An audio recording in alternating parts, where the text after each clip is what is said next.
नमस्कार, स्वागत है आपका। आप देखें हमारा खास कार्यक्रम प्रार्थना हो स्वीकार। आपके साथ मैं हूं रेखा कड़ाकोटी। आज जानेंगे पितृपक्ष की महिमा के बारे में। पितृपक्ष क्यों माना गया है इतना महत्वपूर्ण? सबसे पहले जान लेते हैं अपने पूर्वजों को याद करने, उनका आशीर्वाद पाने के लिए इन पावन दिनों में क्या परंपरा होती है और कैसे आप पा सकते हैं अपने पितरों की कृपा। देखिए इस खास पेशकश में।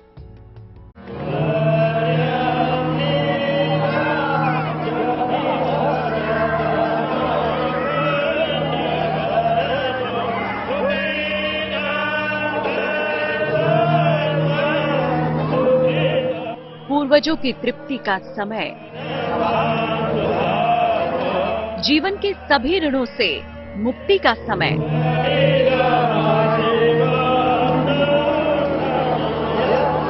श्रद्धा से करेंगे श्राद्ध, मिलेगा पूर्वजों का आशीर्वाद।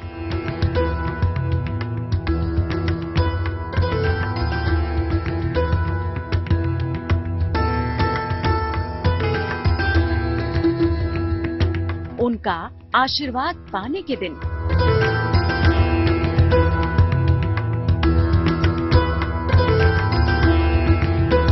पितृपक्ष यानी पितरों का पक्ष। इस पक्ष में पूरी श्रद्धा से किया जाता है अर्पण और तर्पण। मान्यता है कि पितृपक्ष के 15 दिन पूर्वज धरती पर आते हैं और अपने संबंधियों को आशीर्वाद देते हैं। पितरों को तर्पण देने और उनका श्राद्ध कर्म करने के लिए अगले 15 दिन बहुत महत्वपूर्ण हैं।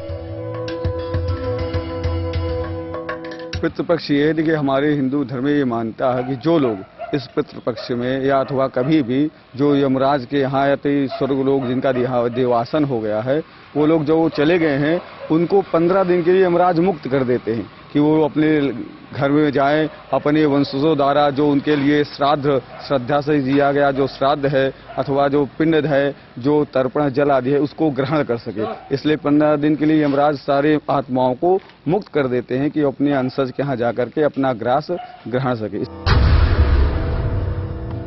श्राद्ध का मतलब श्रद्धा पूर्वक अपने पितरों को प्रसन्न करने से है। सनातन मान्यता के अनुसार जो परिजन अपना देह त्याग कर चले गए हैं, उनकी आत्मा की तृप्ति के लिए सच्ची श्रद्धा के साथ जो तर्पण किया जाता है उसे श्राद्ध कहा जाता है। ऐसा मानते हैं कि पितरों का आशीर्वाद सूक्ष्म लोक से परिवार जनों को मिलता है। हर साल पितृपक्ष में पितृ अपनी संतानों के बीच ही आकर रहते हैं और जब संतानें उन्हें जल अर्पित करती हैं, उनका श्राद्ध करती हैं, तो प्रसन्न होकर पितृ उन्हें सुख समृद्धि और कष्टों से मुक्ति का आशीर्वाद देते हैं।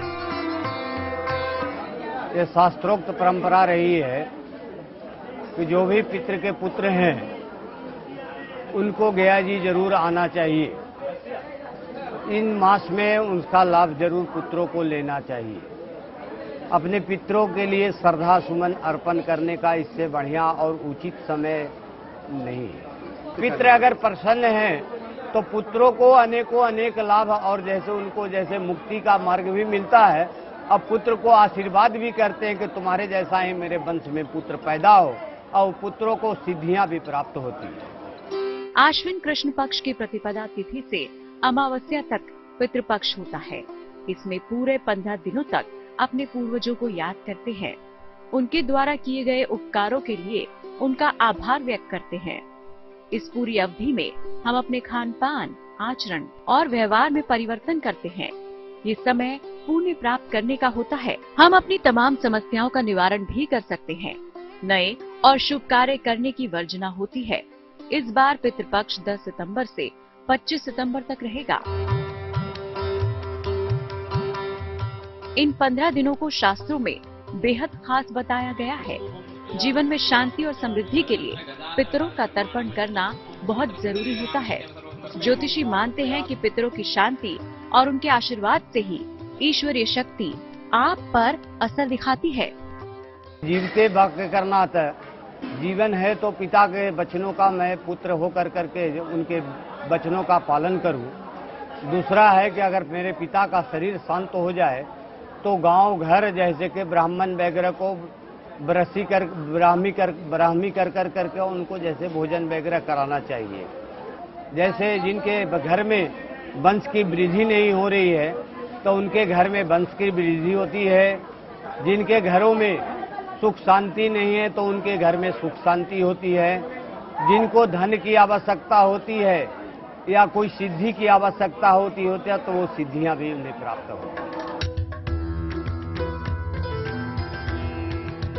लेकिन पितृपक्ष के कुछ नियम और कर्म भी हैं जिनका ध्यान रखे बिना पितरों को तृप्त नहीं किया जा सकता। इसीलिए आज हम आपको पितृपक्ष के सभी कर्मों के उत्तम नियमों के बारे में बताएंगे। पितृपक्ष में हम अपने पितरों को नियमित रूप से जल अर्पित करते हैं। ये जल दक्षिण दिशा की ओर मुंह करके दोपहर के समय दिया जाता है। जल में काला तिल मिलाया जाता है और हाथ में कुश रखा जाता है। पितृपक्ष में जिस दिन पूर्वज के देहांत की तिथि होती है उस दिन अन्न और वस्त्र का दान किया जाता है और उसी तिथि को किसी निर्धन या ब्राह्मण को भोजन भी कराया जाता है। इसके बाद पितृपक्ष के कर्मों का समापन हो जाता है। सबसे पहले अन्नदान है, अन्नदान के बाद गोदान है, गोदान के बाद वस्त्रदान है, वस्त्रदान के बाद वो अगर अपने सामर्थ्य हैं तो स्वर्ण दान करें, भूमि दान करें और जो जैसे संपन्न है उस हिसाब से दान करें। उनका आसन देते, पितरों का आसन देने के निमित्त गौ को, गाय को, कौवे को, कुत्ते को ग्रास दिया जाता है, ब्राह्मण को भोजन कराया जाता है और उनके निमित्त गया श्राद्ध भी करना विशेष कल माना गया है कि गया में करने से पितृ लोग और भी तृप्त हो जाते हैं। इसलिए 15 दिन पितरों को बड़े श्रद्धा से और बड़े सात्विक और शुद्ध तरीके से लोग बनाते हैं। पितृपक्ष में दान पुण्य का भी विशेष महत्व है। इस दौरान निर्धन की यथाशक्ति मदद करने से पितृ प्रसन्न होते हैं और सुखद जीवन का आशीर्वाद देते हैं।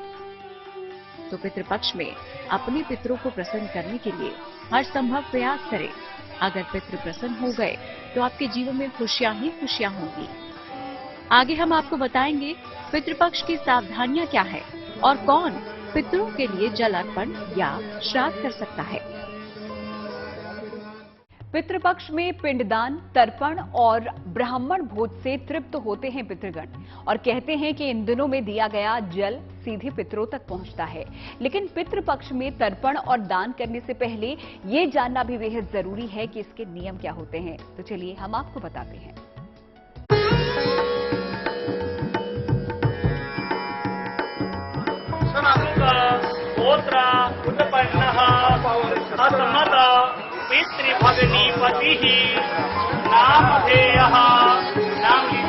पितरों के प्रति श्रद्धा, प्रेम और समर्पण का महापर्व है पितृपक्ष।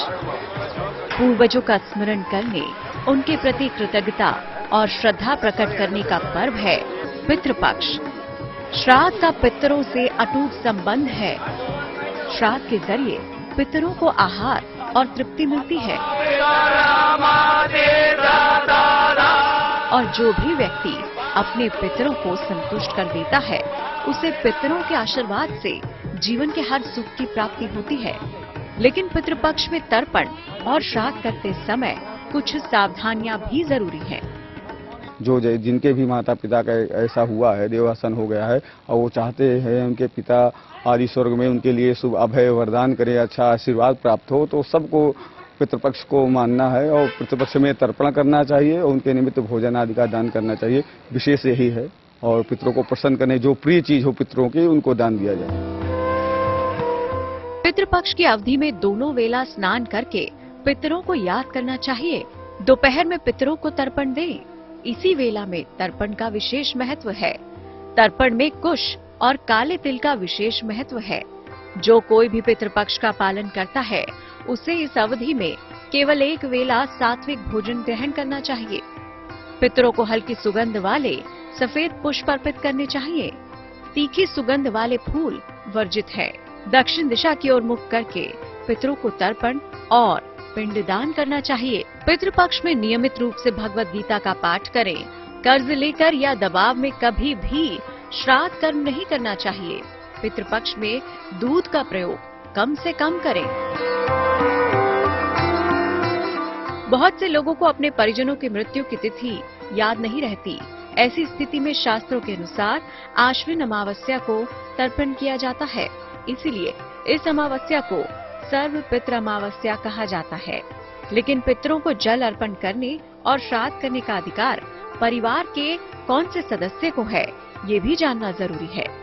सर्वप्रथम अधिकार तो पुत्रों को दिया गया है कि अगर पुत्र हैं तो गया जी तीर्थ में जाकर करके और दान, तर्पण, पिंड, ये जैसे कि जो हमारे यहाँ शास्त्रोक्त विधि से बनाए गए हैं जो नियम, उन नियमों का जैसे पुत्र जाकर के पालन करे और इसका जैसे कि लाभ ले। इससे अनेकों अनेक पुत्र को लाभ होता है। घर का वरिष्ठ पुरुष सदस्य नित्य तर्पण कर सकता है।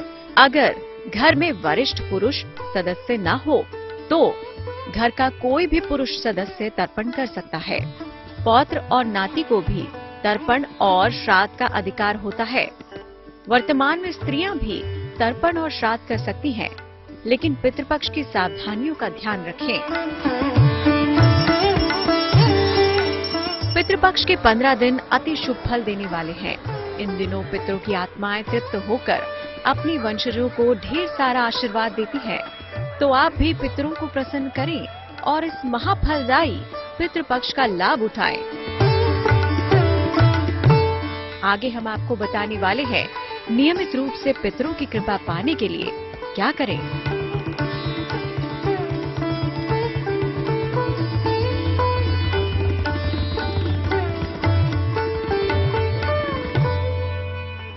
श्राद्ध को मुक्ति का मार्ग माना गया है और पितरों के लिए श्राद्ध करने से उन्हें मोक्ष मिलता है।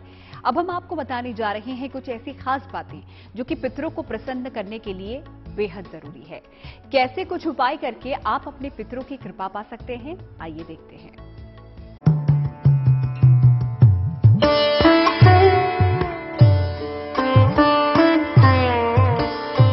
श्राद्ध का पितरों से अटूट संबंध है। श्राद्ध के जरिए पितरों को आहार और तृप्ति मिलती है और जो भी व्यक्ति अपने पितरों को संतुष्ट कर देता है उसे पितरों के आशीर्वाद से जीवन के हर सुख की प्राप्ति होती है। यदि किसी नदी और तीर्थ में जाके करे तो उसका महत्व और कई गुना बढ़ जाता है। अन्यथा अपने घर के आंगन में ये पितृतीर्थ आप कर सकते हैं। स्नान आदि करके गंगा के तट पर जाते हैं, वहाँ गंगा जल में अपने पितरों के लिए अंजलि, तिल और चावल से अंजलि तर्पण करते हैं। उसके बाद वहीं पर दान पुण्य आदि करके अपने घर में आकर के गाय को के लिए भोजन देते हैं। ये करते हैं। पितरों की आत्मा की शांति के लिए शास्त्रों में श्राद्ध का बहुत महत्व माना गया है। ऐसी मान्यता है कि जो लोग पितृपक्ष में पूर्वजों का तर्पण नहीं करते उन्हें पितृदोष लगता है। श्राद्ध के बाद ही पितृदोष से मुक्ति मिलती है। तो अब जानिए वो विशेष उपाय जो पितृपक्ष के दौरान आपके पितरों की कृपा दिलवा सकते हैं। दोपहर में जल में काले तिल मिलाकर पितरों को जल अर्पित करें। सात्विक भोजन ग्रहण करें। किसी निर्धन को रोज भोजन कराएं। रोज सामर्थ्य अनुसार श्रीमद् भगवत गीता का पाठ करें। अमावस्या के दिन दान जरूर करें। घर में जिन पूर्वजों की होती थे उस तिथियों पर अपने निमित्त वो यथाशक्ति अथवा पिंडदान करे। बड़े में नहीं पिंडदान कर सकता तो तर्पण उनके निमित्त गए। नहीं तर्पण कर सकता तो केवल एक ब्राह्मण को उस दिन भोजन कराए। ये बहुत महत्व है। भोजन कराए और भोजन के पहले गाय के लिए, कुत्ते के लिए और कौवे के लिए ग्रास निकाल दे। जैसे गाय के लिए किसी चौराहे पर जाके गौ माता को अपने हाथ से खिलाए, कौवे के लिए अपने छत पर डाल दे, कुत्ते को अपने हाथ से खिलाए। तो ऐसा करने से पितृ लोग बड़े तृप्त होते हैं। तर्पण और श्राद्ध से तृप्त होकर पूर्वज अपार सुख और संपन्नता का आशीर्वाद देते हैं। शास्त्रों में पितृपक्ष की अद्भुत महिमा बताई गई है। साथ ही पुराणों में भी इसका जिक्र है। इसीलिए श्राद्ध करना जहां बेहद अहम और आवश्यक कर्म है, वहीं इस दौरान बरती जाने वाली सावधानियां भी बेहद जरूरी हो जाती हैं। पितृपक्ष में किए गए ये उपाय बड़े ही कारगर साबित होते हैं। Bureau report, good news today. तो किस प्रकार आप अपने पितरों की कृपा पा सकते हैं इस पितृपक्ष में, ये तो हमने आपको बता दिया है। आइए अब आगे बढ़ते हैं और जान लेते हैं आज का धर्मसूत्र।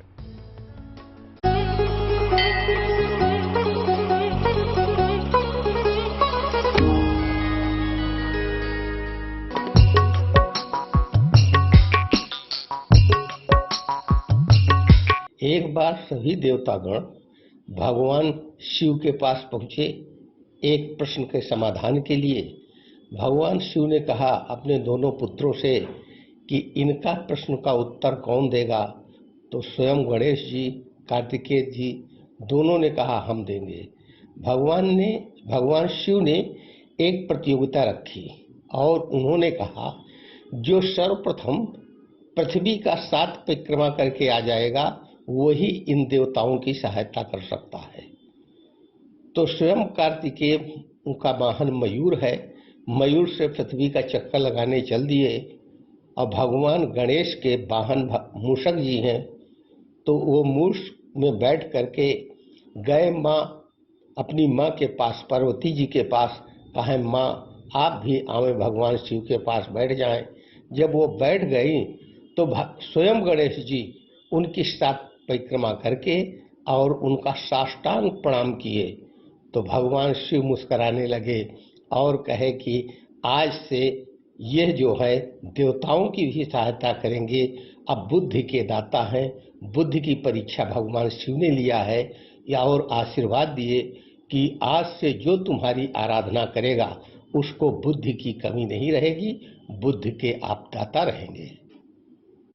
प्रार्थना हो स्वीकार में आज का हमारा सफर यहीं पर समाप्त होता है। फिर होगी आपसे मुलाकात, लेकिन अच्छी खबरों के लिए आप देखते रहिए GNT यानी कि गुड न्यूज टुडे।